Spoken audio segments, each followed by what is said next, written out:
Welcome to another episode of Phantom Thoughts with the Pink Phantom.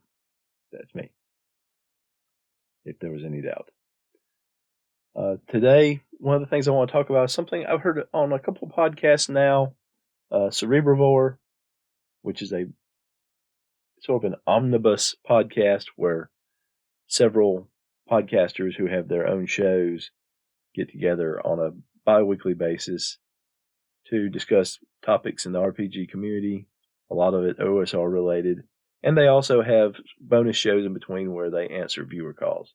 Well, listener calls, because, podcasts don't have a lot of viewers. And the other show that I've heard talking about guns is a show called Wobblies and Wizards.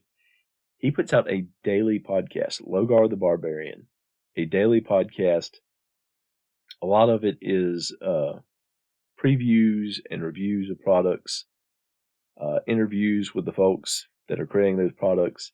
They have a weekly show dedicated to talking about zines, which, given that this is zine month over on Kickstarter, probably going to be a lot of material there. But the subject is gunpowder, guns in a D&D style campaign. Now, a lot of people have an issue with this because they don't think it's true to the genre. They're more, swords and arrows and magic. I don't have a problem with it from that aspect. My main concern with including guns in a campaign is that you're probably going to disappoint somebody. So why do I say that? Well, guns have their own tropes in entertainment, in popular entertainment, in the popular consciousness. Whether it's your Wild West style revolvers and repeating rifles that never seem to run out of ammunition, modern automatic weapons that put a lot of lead downrange, and sniper rifles that have pinpoint accuracy from extremely long distances, or even,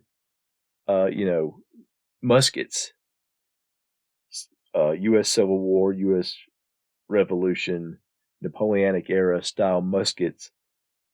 But in entertainment, they seem to have a lot of the same qualities as more modern rifled weapons with good accuracy and good stopping power, and a lot of times there's a one shot, one kill thing going on, or at least seriously injuring folks. And that deadliness that's in the societal consensus that guns are very deadly weapons, that's why I think it could lead to disappointment in your campaign. It's something you really need to discuss and not just introduce, or not just say, this player says, hey, I want my guy to be a gunslinger. Okay, that's fine. Because you run the risk, if you make guns match the popular tropes about guns, then the guy with the sword, the guy with the bow and arrow, even the spellcasters with powerful spells but limited spell slots, they're going to end up taking a back seat to the guy that's got one bag full of mini balls or some sort of other projectile and a horn full of gunpowder, or even a gun that's magically powered or spiritually powered or powered by their mind, and they're just firing off bullets, and they're deadly because you've made the gun match the tropes. But on the flip side, if you make the gun match the other capabilities of the other character classes, the person who wanted to have the gun in the first place is probably going to wind up being disappointed because the gun's not going to match the expectation. So what would you do, Greg? Well, I actually phoned it in. Sent a message to the Cerebrivore podcast, and they talked about it on one of their caller shows. And again, I'm saying caller like I'm using it like a phone. But they talked about it a little bit there. Joe from Hindsightless and Joe Richter from Hindsightless and Jason from Nerds RPG Variety Cast, they were on that particular audio mail episode. And what I had suggested was, and this is a very old school solution because it makes it sort of a resource management issue, is to have gunpowder be very corrosive, a very corrosive substance. something that, it has fire damage, it has acid damage just by itself. Of course, it can be used to propel a projectile to great effect. It has a lot of damage, but at the same time, if you use it in a weapon, and I refer to them as fire sticks just because I'm trying to be different. When you use it in a weapon, that weapon is compromised. So it's almost a one-shot weapon. You got to have another. You can shoot it off in the second time. Maybe it'll explode. And the gunpowder itself requires upkeep time.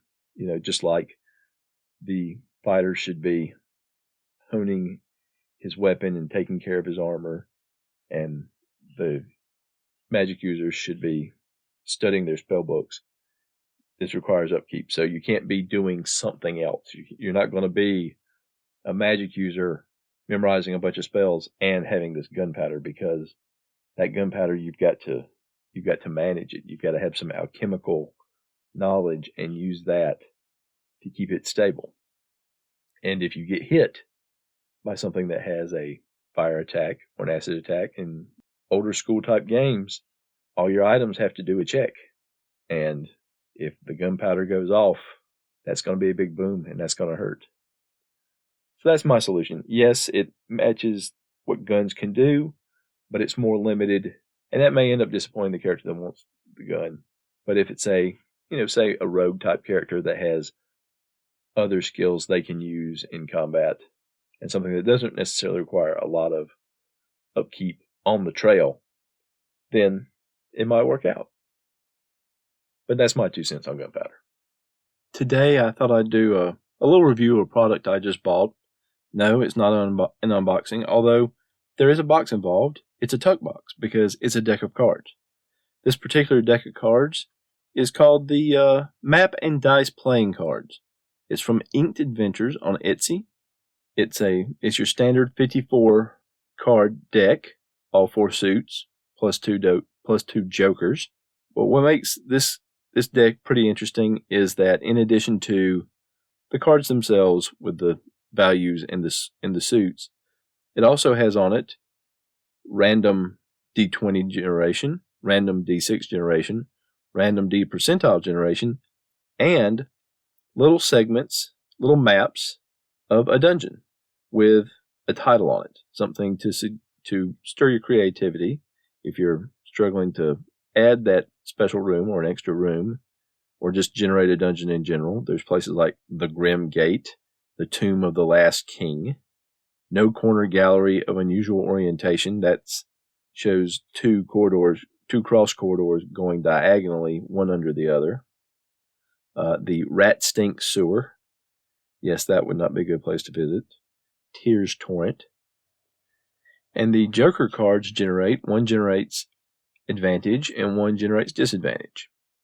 They refer to it as dice roll bad luck, dice roll good luck. Draw 2 cards and either discard the least favorable card, so you keep the better result with good luck, or you discard the most favorable result and keep the worst result with bad luck. It also mentions, instead of a map, it says that it's a special card, GM's choice. Suggests that the card has triggered a special event, that the next card drawn is a unique quest area, ending the dungeon or creating a plot twist. Could be a specific designation or a new map of the GM's own design. So it's a and the cards themselves, it's your standard quality deck. It's not just a bunch of card stock, or it's not a premium deck, but it's got a good feel to it. It's got a good shuffle. It's got a coating on it, but it's not such a coating that that the cards just kind of slide right off of each other. There's a little friction there. The dungeon rooms themselves are line drawings, and they're on like a parchment. They have a parchment type background to them, and the backside, it has a very subtle dungeon design to it. It's a few little corridors or rooms from the actual cards themselves strung together. Very faded looking, kind of little almost stain looking at the edges. It's a very subtle pattern. At first, I didn't think there was anything on the backs, but when I took a better look at it, and it's just a really good. I think it's a really good resource, and it's something I wanted to put out there. So, if that sounds interesting to you, a card deck with some little random map bits on it and some random dice generation, something that you can use preparing for a game or maybe even during a game if your players run across an area where you haven't mapped yet and you're just looking for some ideas, you can shuffle this deck and deal out some cards and see where it leads you. So that's Inked Adventures on Etsy, the map and dice playing cards. And by the time I post this podcast, I should also have a video on this deck on my YouTube channel. That's youtube.com/thepinkphantom1. So check it out. This is another Anchor Apocalypse Options segment. This one's on a service called Podinbox. They offer in their free tier unlimited audio messages. I don't think they have any kind of app or anything. On the website, I didn't see any, founded by information. But in terms of social media, their on-site blog, their first post is April 2021. Their Twitter account was established in April 2021. Instagram in July 2021, and YouTube in November 2021. YouTube, they've got 4 videos. They're basically, your basic how to use the service videos, and they're all 7 months old, so that would put them January-ish. Their Instagram, their last post was in March. All those posts seem to be either how to use our service or mainly just how to podcast in general. Their last blog post was in May, and the blog posts run about the same as the Instagram posts. And then in Twitter, they did have 3 tweets in May, 1 in June, 3 in July.